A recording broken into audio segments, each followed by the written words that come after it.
नमस्कार मित्रों।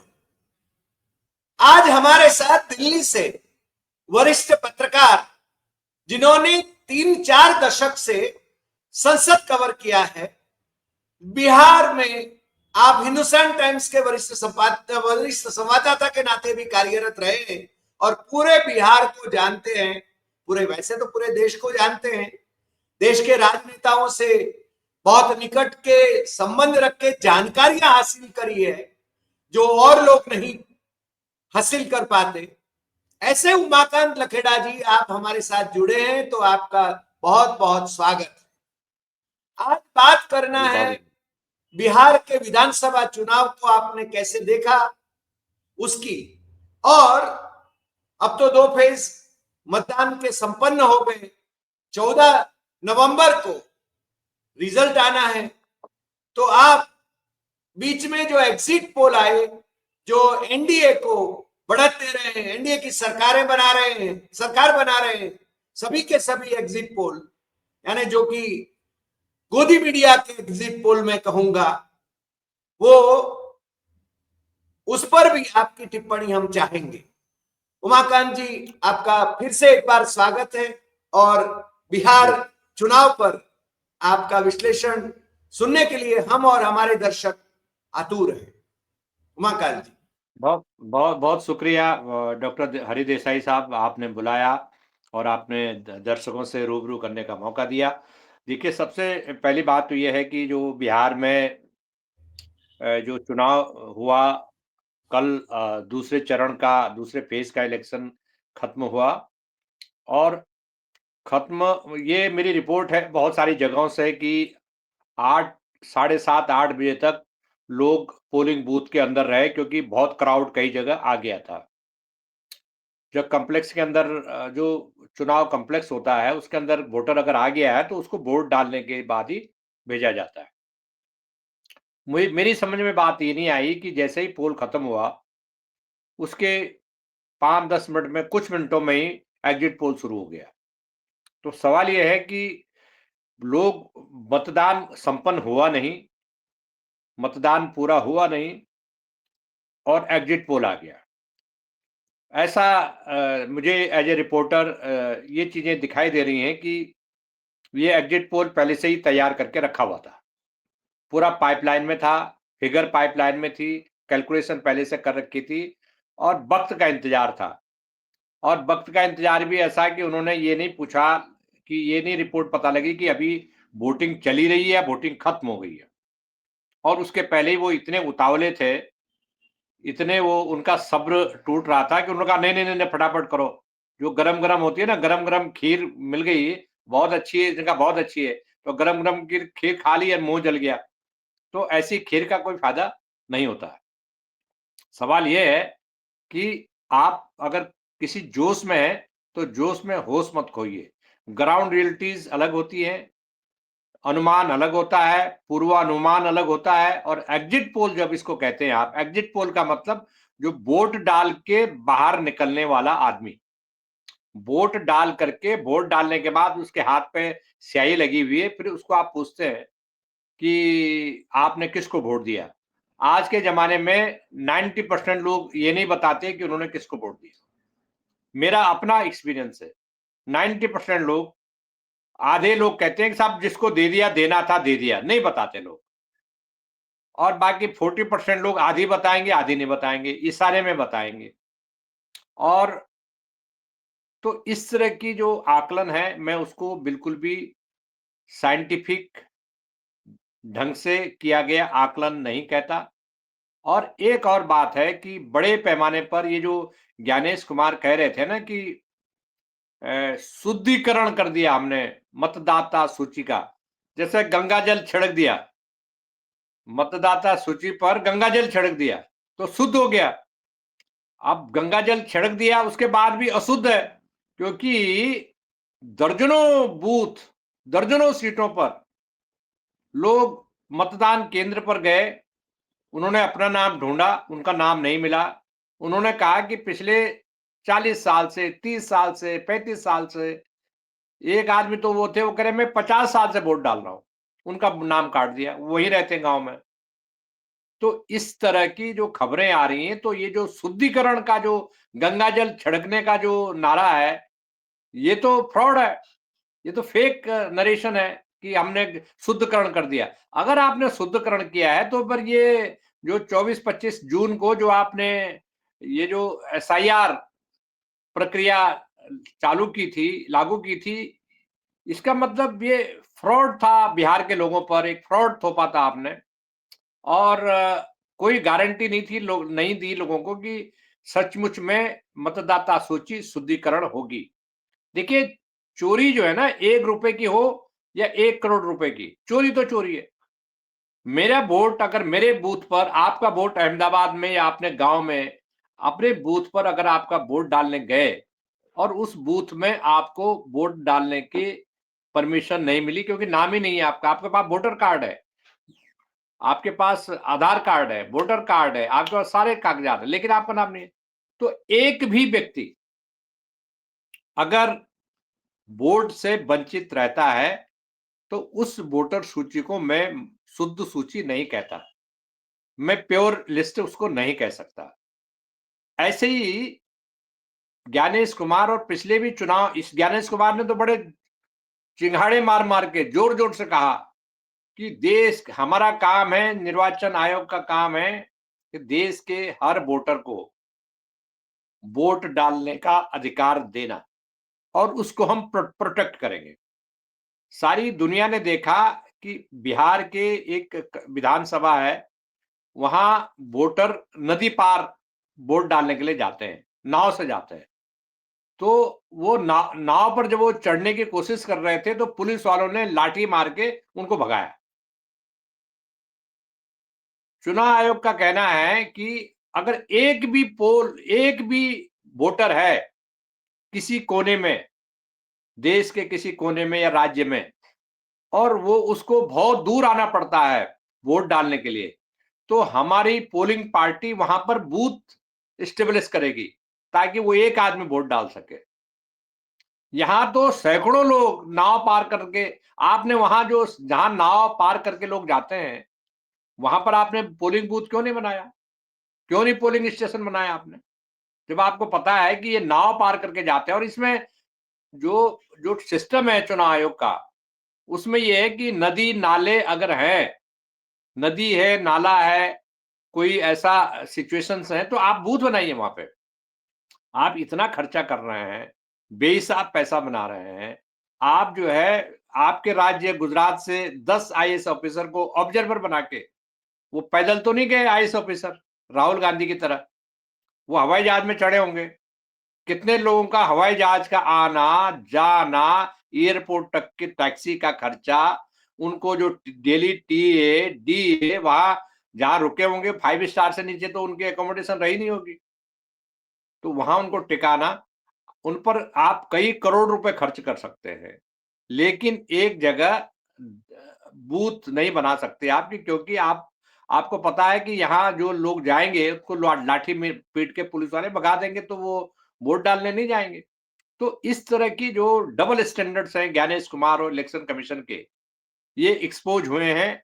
और एग्जिट पोल की असलियत तो ये है कि जो बाहर आने वाले जो लोग थे, जिनको वोटर लिस्ट से नाम काटा गया, क्या आप लोगों ने उनसे पूछा, एग्जिट पोल वालों ने, कि ये बताइए कि बहुत दुख हुआ हमको कि आपका वोट कट गया, लेकिन जब अगर आपका वोट होता तो आप किसको वोट डालते?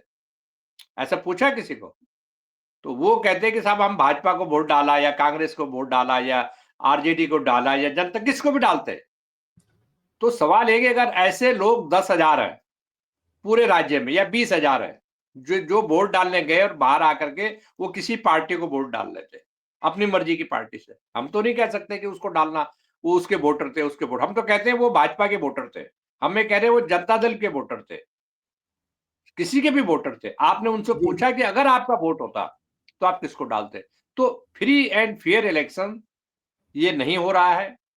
इस रिजिम के अंडर ये जो ये जो लोग सत्ता में, केंद्र की सत्ता को कब्जा किए हुए हैं, बैठे हुए हैं, तो इन लोगों ने इस पूरे इलेक्शन को एक पाखंड बना दिया मिलकर के, चुनाव आयोग के साथ मिलकर के, क्योंकि चुनाव आयोग की जो तैनाती है, जो अपॉइंटमेंट है, इन्हीं के द्वारा की जा रही है। जी, अगला सवाल पूछ सकते हैं। जी सर, आपने ठीक ही कहा कि जिस प्रकार से चुनाव जी। आयोग ने डबल स्टैंडर्ड दिखाए हैं हम्म, और जिस प्रकार से इन्होंने ये एग्जिट पोल, यानी आपने ठीक ठीक कहा कि 8:30 बजे 8 बजे तक तो वोटिंग चल रहा था और 6 बजे के पहले 6 बजे से तो एग्जिट पोल आना शुरू हो गया, यानी वो जी तो उनको पकड़ा दिया होगा ऐसा लग रहा है। और जी पिछले रिकॉर्ड जो है, मेरे पास 2015 के रिकॉर्ड हैं। 4 जी एग्जिट पोल में से 3 गलत साबित हुए थे। 5 जी 20 में 5 में से केवल 2 ही सटीक साबित हुए थे, वो भी सटीक नहीं, 92% माने जाते थे। मगर इस बार तो सभी का एक ही आंकड़ा चल रहा है, जी जो गोदी मीडिया का है। सोशल मीडिया में जो वो हुआ, दूसरा सैंपल साइज कितनी थी ये तो कभी हम्म, बताते नहीं, ओपिनियन पोल जी में या तो एग्जिट पोल में। हाँ उसके जी। बारे में क्या कहेंगे? देखिए और साहब, ऐसा है। अंतिम अंतिम सवाल मैं ये करूं आपको इस फेज में कि जिस प्रकार की भाषा का प्रयोग बिहार चुनाव में नेताओं द्वारा किया गया, जिस जी प्रकार से अमित शाह ने होटल में सीसीटीवी कैमरा बंद करके अधिकारियों से मीटिंग करी, किनसे मिले, हम्म यानी आपने कहा कि हम्म फ्री एंड फेयर इलेक्शन नहीं हुआ, तो इसका हम्म। नतीजा क्या होगा? देखिए, सबसे पहली बात तो ये है कि देश के जो गृह मंत्री हैं, अमित शाह, उनको, वो भारतीय जनता पार्टी के नेता हैं, तो उनको पद छोड़ करके 1 महीने के लिए, हम ये नहीं कह रहे हैं कि उनको उनको गृह मंत्री पद से त्याग पत्र दे करके बिहार में चुनाव का इंचार्ज बनना चाहिए था। क्योंकि देश के गृह मंत्री और भारतीय जनता पार्टी के चुनाव इंचार्ज, और भी मंत्री थे जो चुनाव इंचार्ज थे और वो मंत्री है, ऐसे लोगों को 2 महीने के लिए, 3 महीने के लिए अपनी मंत्री पद छोड़नी चाहिए और छोड़ करके वो नुक्कड़ बैठक करें, पर्चे बनाए, पर्चे बांटे, वोटर लिस्ट बने, बूथ एजेंट खुद बन जाए, किसी को कोई आपत्ति नहीं होगी। लेकिन ये आपत्तिजनक है कि देश के गृह मंत्री, वो सबके गृह मंत्री हैं, देश के गृह मंत्री किसी होटल में बैठे हुए हैं, वहां किन लोगों से मिल रहे हैं, ये देश को जानने का अधिकार है। वो देश के समर्थक लोगों से मिल रहे थे या संदिग्ध लोगों से मिल रहे थे, किन लोगों से उनकी मुलाकात हो रही थी। जो लोग उनसे होटल में मिलने जा रहे थे, वो खाली हाथ जा रहे थे या उनके हाथ में बैग थे, और जब वो बाहर भीतर से उनसे मुलाकात करके बाहर निकल रहे थे, तो उनके हाथ में बैग थे या नहीं थे। ये भी बहुत इंपॉर्टेंट सवाल है। किस तरह के लोगों से मिल रहे थे, वो संदिग्ध लोग थे, किस नेचर के लोग थे, पॉलिटिकल लोग थे, ब्यूरोक्रेट थे, किससे उनकी मुलाकातें हो रही, ये भी देश को जानने का अधिकार है। अगर आप इलेक्शन मशीनरी में ट्रांसपेरेंसी की बात करते हैं, तो ये बहुत जरूरी है उनको जानना कि गृह मंत्री पटना के 5 स्टार होटल में, पूरी फ्लोर बुक हो रखी थी, पूरा सिक्योरिटी तामझाम था, और कौन मिलने जा रहे थे उनको, और वो क्या रणनीति बना रहे थे, किस किस तरह के, और सीसीटीवी फुटेज बंद क्यों की गई। सबसे बड़ा सवाल यही खड़ा होता है ना। दूसरा सवाल ये खड़ा होता है कि आप जो है, आप कहते हैं कि हम तो निष्पक्ष चुनाव करवा रहे हैं। अब 1000 10,000 रुपए आपने 1 करोड़ महिलाओं के खातों में डाले, और वो चुनाव के 3 दिन पहले तक लोगों के खातों में पैसे जाते रहे। तो ये पैसा आपने गुजरात में खेत बेच के, तो अपना खेत फार्म हाउस बेच के तो नहीं किया। आपने देश के टैक्स पेयर के पैसे से वो पैसा दिया कि साहब हम महिलाओं को मदद कर रहे हैं। तो आप अपनी भारतीय जनता पार्टी ने अपने फंड से दिया कि देश देश के एक्सचेकर से दिया? जाहिर सी बात है कि देश के एक्सचेकर से दिया। तो देश के एक्सचेकर से सत्ताधारी पार्टी अगर कैश बांट रही है, तो इससे बड़ा अपराध, क्राइम कुछ हो नहीं सकता है। ये ओपन ब्राइब है। आप वोटर्स को ब्राइब करके सरकारी खजाने से इलेक्शन के पहले, 2 दिन पहले, 4 दिन पहले, 6 दिन पहले आप पैसा बांट रहे हैं। आप अपने घोषणा पत्र में, मैनिफेस्टो में आप क्या बात कर रहे हैं, वो आप क्या नहीं कर रहे हैं, वो एक अलग इश्यू है। लेकिन ये कैश बांटना, कैश खाते में ट्रांसफर करना, फिर पब्लिक मीटिंग में उनको पूछना कि आप सबके खाते में पैसे आ गए कि नहीं आ गए, वो कह रहा आ गए, तो किसको वोट दोगे? ये पब्लिक मीटिंग में बोला, सारे देश ने सुना, आपने भी सुना होगा। तो ये जो अजीबो-गरीब जो गोरख धंधा जिसको कहते हैं, इलेक्शन के नाम पर, चुनाव के नाम पर, सत्ता को कब्जा करने के नाम पर जो हो रहा है, ये बहुत खतरनाक है। और दूसरी बात है कि ये जो एग्जिट पोल के जो आंकड़े हैं, वो ऐसे ही लग रहा है कि वो एक ही आपस में भाई-भाई हैं। उनकी सब शकल मिल रही है एक-दूसरे से।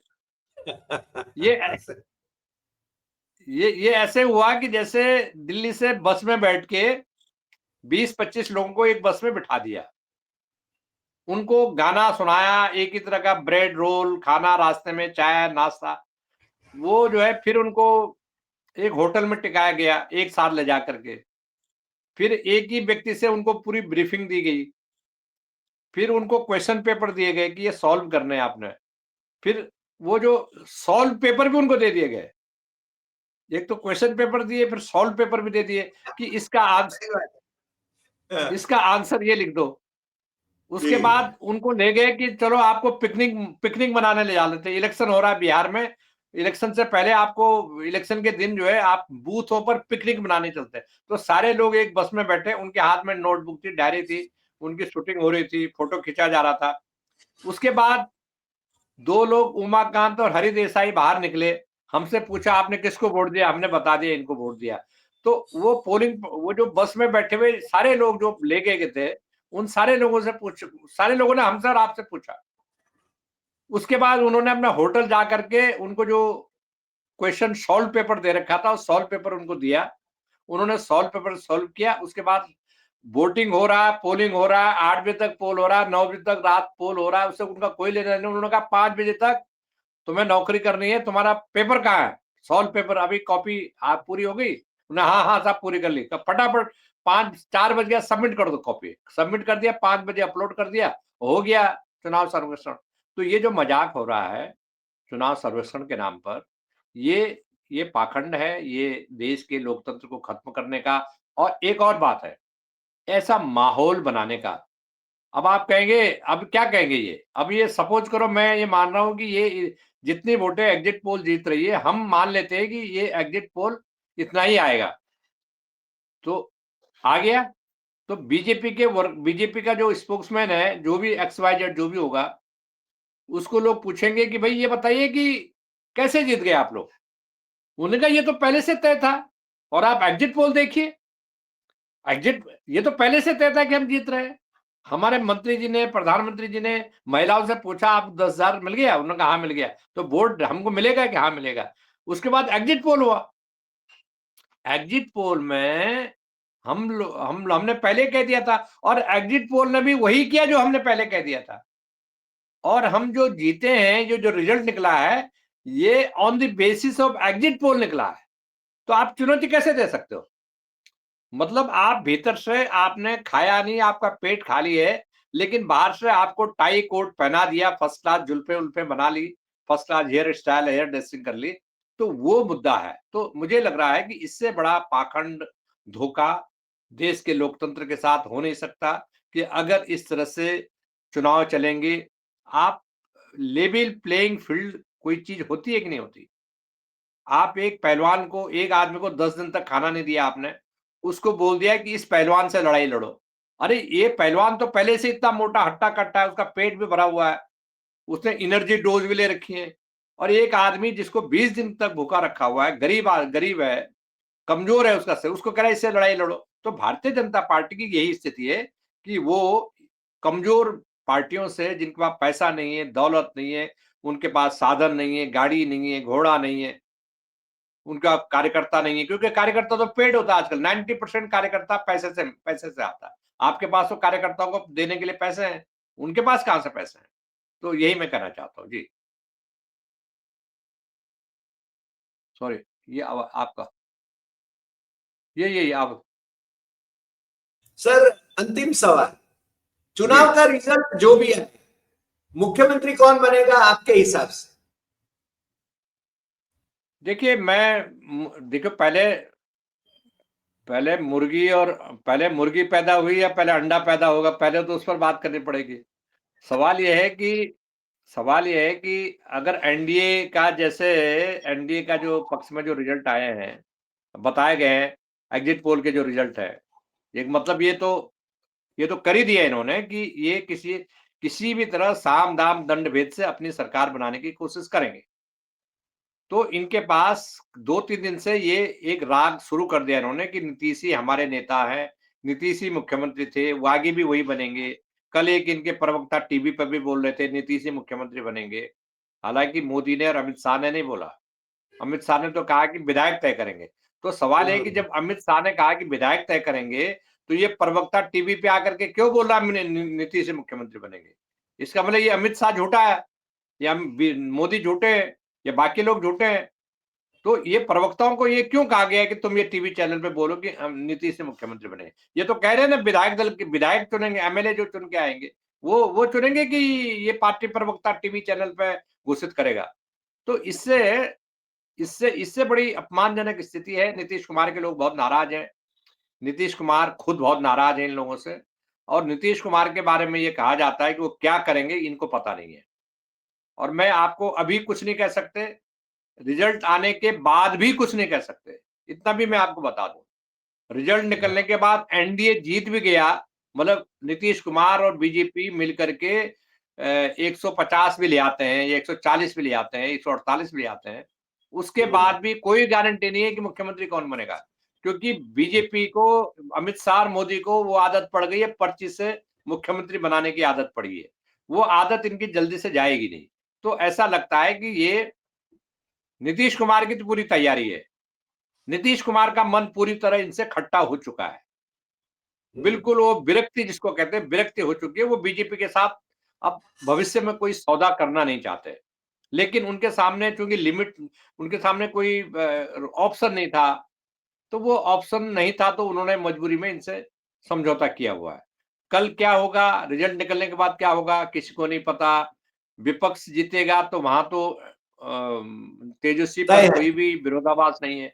लेकिन यहाँ अभी भी चुनाव परिणाम निकलने के बाद भी मुझे संदेह है कि कौन बनेगा। इतना ही कहना चाहता हूँ।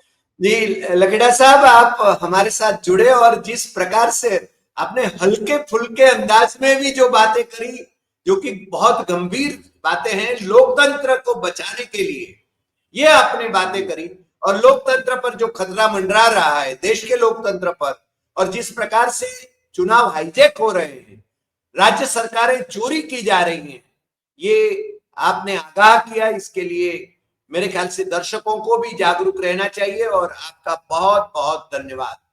नमस्कार बहुत सर, धन्यवाद। और फिर मिलेंगे नमस्कार। नए बहुत एपिसोड में नए विषय के साथ। नमस्कार। Thank you sir.